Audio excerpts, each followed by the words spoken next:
Hello students, welcome to my S M studio channel. तो आजर भिडिओत तुम्हारे क्लास 7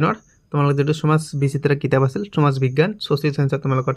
पार्ट नम्बर 6 ठीक है चैप्टार नम्बर 6 मध्यजुगर भारत ठीक है। मध्यजुगत आसलते भारत की हिस्टरी ठीक है। तुम्हारे एक काम करा तुम्हारे जो एतियालके मोर चेनेल सबसक्राइब करा नहीं अर्थात जो तुम्हारे कोनोबाई मोर चेनेल आज प्रथमबार तुम्हारे चेनेल सबसक्राइब करा और भिडिओ लाइक कर दिबा ठीक है। कारण एट भिडिओ बनात बहुत कष्ट है। मैं ये चैप्टार बहुत बार पढ़ी पढ़ी तुम्हारे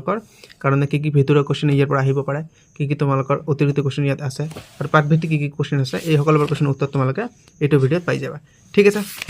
तुम्हारे भिडिओ स्किप नकर सम्पूर्णक चाई थकिबा ठीक है। ये सकलोर क्वेश्चन उत्तर तुम्हारे पाई जाबा। पोनप्रथमे अनुशीलनी 1 तुम्हारे जीवर क्वेश्चन आसले ये आलोचना करिम। तुम्हारे चैप्टार 2 चुआ चैप्टार नम्बर 6 ठीक है। सप्तम श्रेणीर मध्यजुगर भारत ठीक है। तुम्हारे अनुशीलनी 1 की क्वेश्चन दिसे जे तलर प्रश्नबोर उत्तर दिया। प्रथम क्वेश्चन दिसे कि तुर्कीসকলে অসম আক্রমণ কৰাৰ কথা কত উল্লেখ কৰিছিল। उत्तर दिया আছে ইয়াতে দিয়ে যে তুৰ্কীসকলে অসম আক্ৰমণ কৰাৰ কথা উত্তৰ গুৱাহাটীৰ কানাই বৰশী বোৱা শিলালিপিত উল্লেখ আছে ঠিক আছে। তো তোমালোকে যদি এতিয়ালৈকে মোৰ চেনেলটো তোমালোকে সাবস্ক্ৰাইব কৰা নাই বা কোনোবা ষ্টুডেণ্ট যদি মোৰ চেনেলটো আজি প্ৰথমবাৰৰ বাবে পাইছে তোমালোকক মই অনুগ্ৰহ কৰিছোঁ তোমালোকে চেনেলটো সাবস্ক্ৰাইব কৰা। তোমালোকক মই এইটো চেনেলত তোমালোকৰ সমাজ বিজ্ঞান সমাজ বিচিত্ৰা তোমালোকৰ ক্লাছ 7 উন্মেষ তাৰপিছত তোমালোকৰ বিজ্ঞান আমাৰ বিজ্ঞান এই সকলোবোৰ চেপ্টাৰৰ মোৰ এই সকলোবোৰ কিতাপৰ মই চেপ্টাৰ ওয়াইজ পাঠভিত্তিক কুৱেশ্যন আৰু ভিতৰৰ কুৱেশ্যনবোৰ আলোচনা কৰাই দিম ঠিক আছে। সেইকাৰণে কৈছোঁ তোমালোকে চেনেলটো সাবস্ক্ৰাইব কৰি লোৱা যেতিয়া মই ভিডিঅ' এটি আপলোড কৰিম তোমাৰ মোবাইলত আগত নটিফিকেশ্যন যাব ঠিক আছে। তাৰপিছত আমাক খ নম্বৰ কুৱেশ্যন দিছে কোনগৰাকী চুলতানে দিল্লীৰ পৰা দৌলতাবাদলৈ ৰাজধানী স্থানান্তৰ কৰিছিল। ভেৰি ভেৰি ইম্পৰ্টেণ্ট এইটো আমাৰ ডিগ্ৰীটো আছে এই কুৱেশ্যনটো। उत्तर दिया है मोहम्मद बिन तुगलके दिल्लीर পৰা दौलताबादলৈ राजधानी স্থানান্তৰ কৰিছিল ঠিক আছে। তাৰপিছত আমাক গ নম্বৰ কুৱেশ্যন দিছে ইবন বটুতা কৰ পৰা ভাৰতলৈ আহিছিল। Very very important question. তোমালোকৰ এই কুৱেশ্যনবোৰ তোমালোকৰ যিসকল ষ্টুডেণ্টে SSC বা কম্পাৰেটিভ এক্সাম যিসকলে দিয়ে তাৰ কাৰণে বহুতো ইম্পৰ্টেণ্ট এইবোৰ কুৱেশ্যন। এই কুৱেশ্যনবোৰেই তোমালোকৰ SSC বা কম্পাৰেটিভ এক্সামত দিয়ে ঠিক আছে। এই কুৱেশ্যনবোৰ পঢ়িলে তোমালোকে টেট এনে পাছ কৰিব পাৰিবা। উত্তৰ দি আছে ইবন বটুতা মৰক্কৰ পৰা ভাৰতলৈ আহিছিল ঠিক আছে। কুৱেশ্যন নম্বৰ আমাক খ দিছে যে সৈয়দ বংশৰ প্ৰতিষ্ঠাপক কোন আছিল বা প্ৰতিষ্ঠাতা কোন আছিল। সকলোৱে জানে সৈয়দ বংশৰ প্ৰতিষ্ঠাতা আছিল কি আছিল সৈয়দ বংশৰ প্ৰতিষ্ঠাপক খিজিল খা বা খিজিৰ খা ঠিক আছে। তাৰপিছত আমাক 9 নম্বৰ কুৱেশ্যন দিছে 1526 খ্ৰীষ্টাব্দৰ পানিপথৰ যুদ্ধত কোনে কাক পৰাস্ত কৰিছিল। সকলোৱে জানে। তোমালোকক মই প্ৰথমে কৈছোঁ তোমালোকে 1526 চনত যে আমাৰ যুদ্ধ হৈছিল কাৰ মাজত হৈছিল এইটো আমাৰ সেই সময়ত দিল্লীৰ চুলতান আছিল ইব্ৰাহিম লোডি আৰু বাবৰৰ মাজত হৈছিল ঠিক আছে। তো এই যুদ্ধত কি কৈছে পৰাস্ত হৈছিল আমাৰ বাবৰে ইব্ৰাহিম লোডিক পৰাস্ত কৰিছিল ঠিক আছে। ঠিক আছে তোমালোকে চোৱা বাবৰে ইব্ৰাহিম লোডিক পৰাস্ত কৰিছিল। তোমালোকক এই কুৱেশ্যনটো ওলোটাই দিব পাৰে যে 1526 খ্ৰীষ্টাব্দৰ পানিপথৰ যুদ্ধত কোনে জয়লাভ কৰিছিল। উত্তৰ হ'ব বাবৰে ঠিক আছে। মুঠতে তোমালোকে দুইটা মনত ৰাখিবা আৰু চনটো মনত ৰাখিবা কিমান চনত হৈছিল কাৰ মাজত হৈছিল কোনে জিকিছিল কোনে হাৰিছিল সকলোবোৰ তোমালোকে মনত ৰাখিবা। তাৰপিছত আমাক কুৱেশ্যন নম্বৰ 6 দিছে যে কোনে দিল্লীত 3খন বজাৰ স্থাপন কৰিছিল। Very very important question. 3খন বজাৰ ঠিক আছে। আলাউদ্দিন খিলজীয়ে দিল্লীত 3খন বজাৰ স্থাপন কৰিছিল ঠিক আছে। মই তোমালোকক আকৌ এবাৰ অনুৰোধ কৰিছোঁ তোমালোকে যদি এতিয়ালৈকে চেনেলটো ছাবস্ক্ৰাইব কৰা নাই তোমালোকে ছাবস্ক্ৰাইব কৰি দিয়া তোমালোকৰ লাভৰ কাৰণে কৈছোঁ দেই। তাৰপিছত আমাক কুৱেশ্যন নম্বৰ 6 দিছে চুলতানীসকলৰ প্ৰশাসনৰ মূল ভেটি কি আছিল। উত্তৰ দি আছে চুলতানীসকলৰ প্ৰশাসনৰ মূল ভেটি আছিল ইছলাম ধৰ্মীয় আইন বা শৰিয়া আইন ঠিক আছে। তাৰপিছত আমাক কুৱেশ্যন নম্বৰ 2 দিছে তোমালোকে কুৱেশ্যন নম্বৰ 2টো চোৱা এইটো যে চুলতানী শাসক বুলিলে কি বুজা। Very very important question. চুলতানী শাসক আচলতে কি ঠিক আছে। এই শব্দটোৰ অৰ্থটো কি তোমালোকে পঢ়া এইটো। তাৰপিছত আমাক কি দিছে আৰু এটা কুৱেশ্যন লগতে যে চুলতানী শাসনৰ উল্লেখযোগ্য ৰাজবংশ কেইটা কি আছিল। তো সকলোবোৰ কুৱেশ্যনৰ উত্তৰ তোমালোকৰ এই ভিডিঅ'টো তোমালোকে পাবা ঠিক আছে। এই সকলোবোৰ উত্তৰ তোমালোকে এইটোত পাবা। উত্তৰ দি আছে যে 1206 খ্ৰীষ্টাব্দৰ পৰা 1526 খ্ৰীষ্টাব্দলৈ ভাৰতত তুৰ্কী আফগানসকলৰ কেইবাটাও বংশ প্ৰায় 300 বছৰ ৰাজত্ব কৰিছিল। এই ৰজাসকলক চুলতান বোলা হয় ঠিক আছে। কোন ৰজাসকলক যিসকলে 1226 খ্ৰীষ্টাব্দৰ পৰা 1526 খ্ৰীষ্টাব্দলৈ ভাৰতত তুৰ্কী আফগানৰ কেইবাটাও বংশই ৰাজত্ব কৰিছিল ঠিক আছে। তাৰপিছত আমাক কি কৈছে বাকীখিনি যে এই ৰজাসকলক চুলতান বোলা হৈছিল আৰু তেওঁলোকৰ শাসনকালক চুলতানী শাসন বুলি কোৱা হৈছিল ঠিক আছে তাৰপিছত লেটু লগাই যেটো আমাক কোশ্চেন দিছিল ইয়াৰ উত্তৰ ইয়াতে দি আছে যে চুলতানী শাসনৰ উল্লেখযোগ্য ৰাজবংশ কেইটা হৈছে দাস বংশ আছিল খিলিজি বংশ আছিল তোগলক বংশ আছিল সৈয়দ বংশ আছিল লোডি বংশ আছিল ঠিক আছে লোডি বংশই শেষ আছিল ঠিক আছে লোডিক আমাৰ ইব্ৰাহিম লোডিক 1526 খ্ৰীষ্টাব্দত পানিপথৰ যুদ্ধত বাবৰে পৰাস্ত কৰিছিল ঠিক আছে তাৰপিছত আমাক 3 নম্বৰ কোশ্চেন দিছে কুতুবুদ্দিন আইবাকে প্ৰতিষ্ঠা কৰা বংশটোক কিয় দাস বংশ বলা হয় ভেৰি ভেৰি ইম্পৰ্টেণ্ট কোশ্চেন যে তোমালোকৰ ইয়াতে আৰু এটা কোশ্চেন হ'ব পাৰে যে দাস বংশৰ প্ৰতিষ্ঠাতা কোন তোমালোকে লিখিবা কুতুবুদ্দিন আইবাক ঠিক আছে তাৰপিছত তোমালোকৰ ইয়াতে উত্তৰ দিছে যে কুতুবুদ্দিন আইবাক এজন তুৰ্কী মূলৰ কীৰ্তদাস আছিল সৰুতেই তেওঁক পাৰস্যৰ কাজী এজনে ক্ৰয় কৰিছিল আৰু পাছলৈ গজনীৰ মহম্মদ ঘড়ীৰ হাতত বিক্ৰী কৰিছিল ঠিক আছে তেওঁ এজন দাস আছিল বাবেই তেওঁ প্ৰতিষ্ঠা কৰা ৰাজবংশটোক দাস বুলি অভিহিত কৰিছিল ঠিক আছে তাৰপিছত আমাক কোশ্চেন নম্বৰ 4 দিছে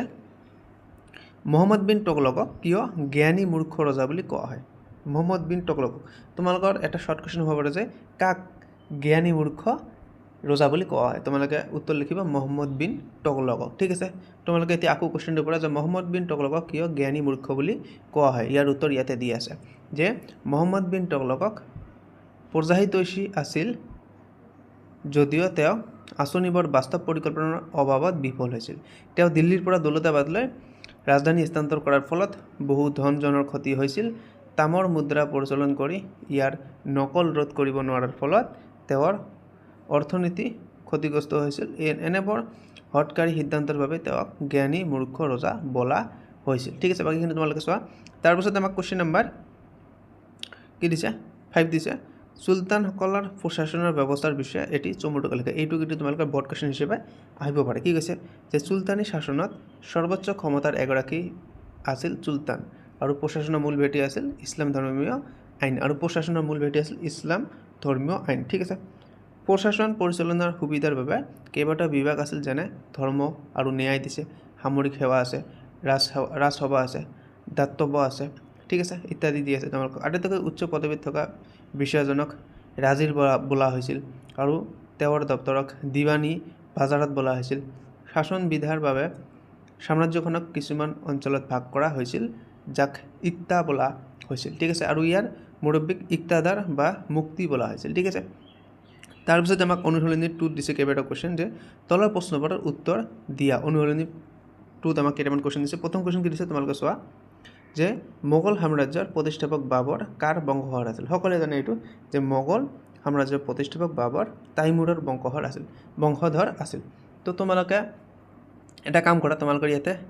এটা কোশ্চেন হ'ব পাৰে যে মোগল